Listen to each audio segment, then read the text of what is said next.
تو اس کے لیے یہی کہہ دیا جائے گا کہ نم کا نعمت العروس، اس کی قبر کی کھڑکی کھول دی جائے گی. وہ قبر کی کھڑکی نہیں ہوگی، وہ جنت کی کھڑکی کھول جائے گی. اس کی قبر کو خدا گلزار بنا دے گا، اس کی قبر کو اللہ تعالیٰ جنت کی کیاری بنا دے گا.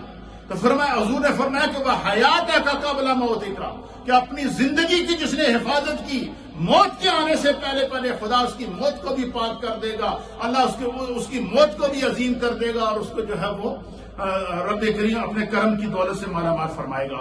آخری بات، اس حدیث کو بھی یہ اسی کا ریلیٹو ہے، میں نے چونکہ پورا ٹاپک تیار کیا ہوا ہے. یہ آخری اس حدیث کے 3 جملے اور سن رہے ہیں. دوسری حدیث، یہ سیدنا عبداللہ ابن عباس رضی اللہ تعالیٰ عنہ، ترمذی شریف کی حدیث ہے. یہ بھی حضرت عبداللہ ابن عباس رضی اللہ تعالیٰ عنہ سے روایت ہے کہ حضور نبی اکرم صلی اللہ تعالیٰ علیہ وسلم نے فرمایا کہ ہر انسان سے اس کی زندگی کے مطابق اللہ تعالیٰ 5 سوالات کرے گا. ہر انسان کو اس کی زندگی کا خود جب حساب دینا ہوگا تو اسے 5 سوالات ہوں گے. پہلے کیا سوال فرمایا کہ حتی یسأل عن 5، اس سے 5 سوالات کیے جائیں گے.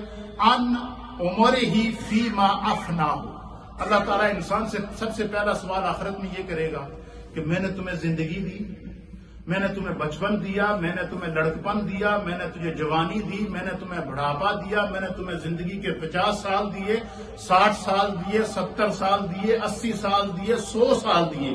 میں نے تمہیں جینے کا موقع دیا، اپنی مرضی سے جینے کا موقع دیا. فیما افناہ، تو ذرا یہ تو بتا کہ تو نے زندگی کو کیسے گزارا.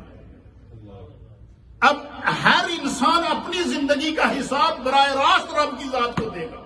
اس لیے حضور نے فرمایا کہ اب موت کے آنے سے پہلے اپنی زندگی کی فکر کرو.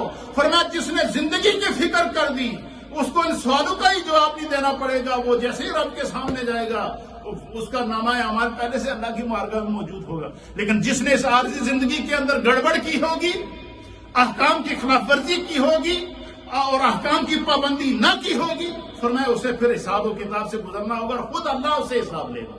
کیا فرمائے گا؟ اللہ فرمائے گا وعن عمرہ، اس کی عمر کے متعلق اس سے پوچھا جائے گا. فیما افناہ، اللہ فرمایا ان 10 نہ ذرا زندگی جڑی میں تمہیں دیتی سی کس طرح گزاری ہے، ذرا اپنی زندگی کو خود بیان کرو. اور دوسری چیز کیا ہے؟ فرمایا کہ وعن شبابہ فیما ابلاہ، اللہ فرمائے گا کہ اے انسان میں نے تمہیں جوانی دی تھی، ذرا اپنی جوانی دے کرتوت خود بیان کر، اپنی جوانی کی حرکات خود بیان کر، اپنی جوانی کی کتاب کا صفحہ کھول کے ذرا میرے سامنے پڑھ تو صحیح کہ تجھے جو اللہ نے جوانی دی تھی اس کا صفحہ کھول کے میرے سامنے پڑھ، تمہیں اس جوانی کو کیسے گزارا گیا. اور فرمایا قرآن کریم کے اندر دوسرے مقام پر اللہ فرماتا ہے جو انسان کو گڑبڑ کرے گا نا، اس کے ہاتھ کی انگلیاں بولنا شروع ہو جائیں گی، اس کے جسم کے اعضاء بولنا شروع ہو جائیں گے، زمین کے جس حصے پر اس نے گناہ کیا ہوگا وہ بولنا شروع ہو جائے گا. فرمایا اللہ تعالیٰ ہر ایک کو اس کے خلاف زبان دے گا. اس لیے اللہ اسے فرمائے گا قبل اس لیے کہ تھوڑے خلاف جو میری مخلوق ہے وہ گواہی دے، تو خود ہی اپنی زندگی کا صفحہ پڑھ لے. اس لیے حضور نے فرمایا کہ اپنی جوانیوں کو پاک کرو. جس نے اپنی جوانی کو پاک کیا خدا اس کے بڑھاپے کو پاک کرے گا، اور جس کا بڑھاپا پاک ہو گیا اللہ اسے ایمان والی موت عطا فرمائے گا. جس کو ایمان والی موت مل گئی اس کو قبر میں بھی اور حشر میں بھی رسول اللہ کی رفاقت اور شفاعت نصیب ہوگی.